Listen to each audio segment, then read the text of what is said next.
My wife stood up in the middle of dinner and screamed, "I'm divorcing this loser. 10 years of caring for a grown man is enough." Everyone laughed, except me. I was prepared. A week later, her lawyer called me, screaming and crying. I watched my wife stand up at our anniversary dinner, her chair scraping loud against the restaurant floor. The entire place went silent. Conversations stopped mid-sentence. Forks froze halfway to mouths. Even the piano player in the corner paused. She pointed at me across the table, finger outstretched like I was something disgusting she'd found on the bottom of her shoe. "I'm divorcing this loser," her voice echoed through the dining room. 10 years. 10 years of wasting my life caring for a grown man who can't do anything right. I'm done. The room erupted. Laughter, gasps, whispers, her friends at the table clapping, her sister recording it on her phone, grinning like she'd just won the lottery, her best friend Sarah whispering something and both of them laughing harder. Her mother looked uncomfortable, but said nothing. Her father stared at his plate. The waiter by the kitchen smirked. A couple at the next table watched with wide eyes. A woman near the bar had her hand over her mouth. I didn't move, didn't speak, just sat there looking at her calmly. Hands folded on the table, wine glass untouched. She wanted a reaction, tears, begging, a scene, drama she could feed off. I gave her silence. The thing is, I'd known for 3 months. I found the texts in February, late at night. She'd left her phone charging in the bathroom. Screen lit up with a notification. Her boss's name, Michael. I picked it up, unlocked it. Her passcode was our anniversary date. The irony wasn't lost on me. Scrolled through months of messages, her and Michael, planning trips, weekend getaways, hotel rooms, laughing about me. "He doesn't even notice," she wrote. "Too busy being useless." Another message. "I can't wait to leave him. Just need to time it right. Make sure I get everything." Michael's response. "You deserve better. You deserve everything." I read every message,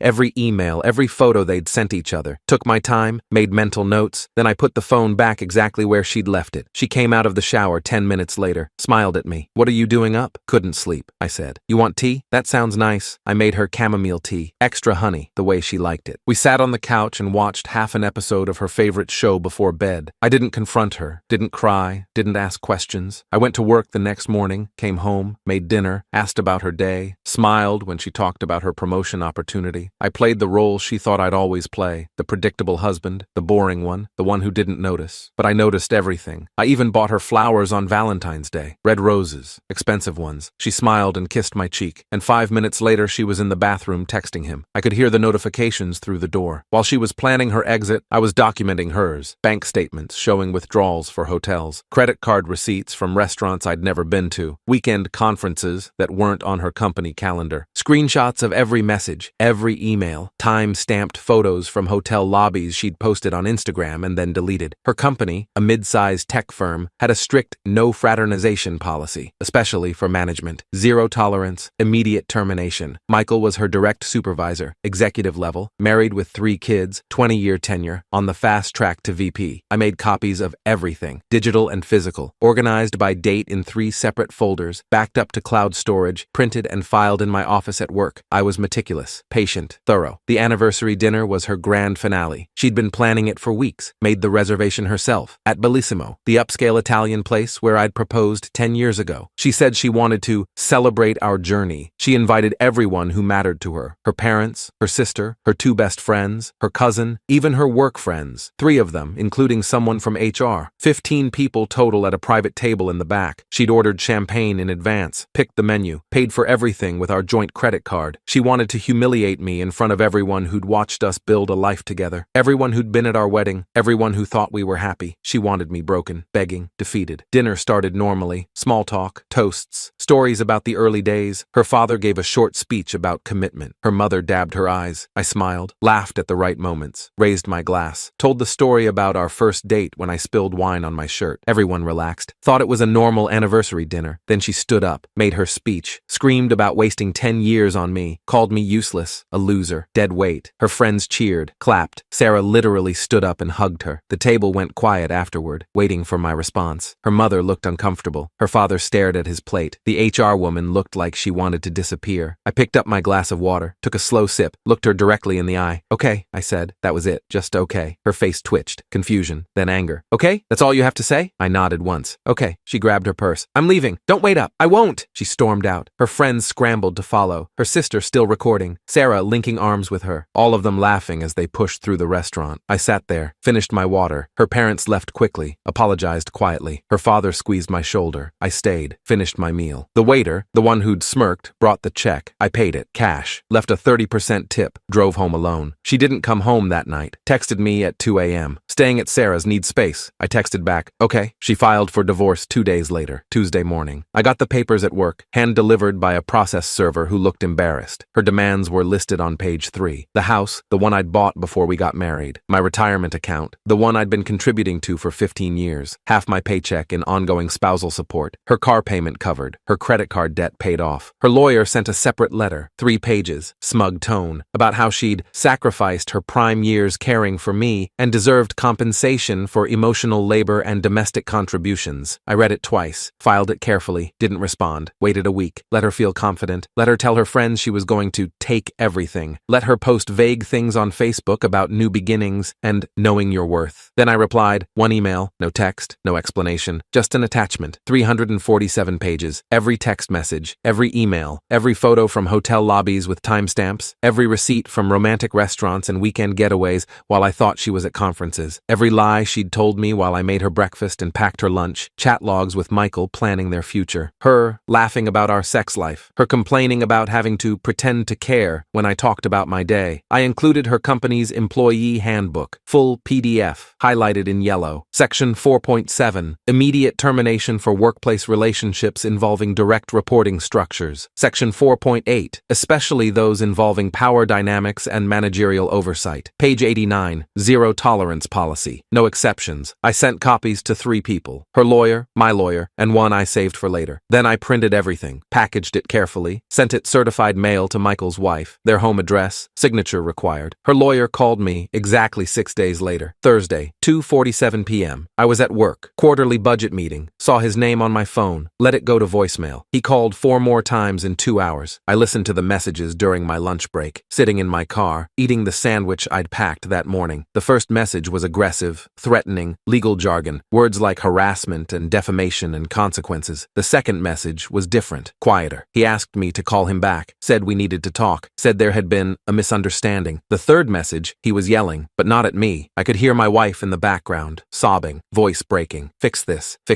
please, you have to fix this. The fourth message was just him, tired, defeated. What do you want to make this go away? Name your price. I deleted all 4 messages, didn't call back. The next day, Friday, I sent everything to her company's HR department, anonymously. Professional email from a burner account. Subject line, policy violation report, urgent. Attached documentation, dates, times, hotel receipts, text messages discussing work decisions made in bed, emails sent at 3 a.m. from hotel IP addresses. I CC'd the CEO, the head of legal, the entire executive team. She was fired within a week, Tuesday afternoon, escorted out by security, her desk contents in a box, her badge deactivated. Michael was fired the same day, 20 years of tenure, gone. The company released a vague statement about policy violations and maintaining workplace integrity. His wife filed for divorce 3 days later, emergency custody hearing, got a temporary order, took the kids, froze their accounts. Michael tried to contest it, made the local paper. Tech executive embroiled in affair scandal was the headline. His photo from the company website, not flattering. My wife moved into a 1-bedroom apartment across town, near the highway, cheap complex, thin walls. She posted on Facebook asking if anyone knew of job openings, entry level, anything. Nobody responded. 47 people saw it, 0 comments. Her friends stopped calling, stopped liking her posts. Sarah unfollowed her. Her sister made her profile private. The ones who laughed at that dinner, 3 of them reached out to me. Long, apologetic texts. They didn't know the full story. They felt manipulated. They were sorry. I didn't respond. Just blocked them, one by one. The divorce was finalized in April. 4 months start to finish. No fault on paper, but heavily in my favor. The evidence made her claim for alimony laughable. Her lawyer didn't even fight it. Basically told her to take what she could get and move on. I kept the house, my retirement, my car, everything I'd built before and during the marriage. She walked away with her car, still in her name, payment still due, her clothes, her jewelry, her half of our joint checking account, that was $1,840. 47 hours, and the weight of what she'd done. I saw her once after that. June, grocery store, Saturday afternoon. I was buying steaks and vegetables. She was in the cereal aisle, buying ramen, boxed wine, generic brand. She looked older, tired. Her hair wasn't done, roots showing, no makeup, sweatpants, and a wrinkled t-shirt. She saw me and froze, cart blocking the aisle, eyes wide, calculating. Speak or run, apologize or pretend she didn't see me. I pushed my cart past her without a word, didn't even look back, checked out, loaded my car,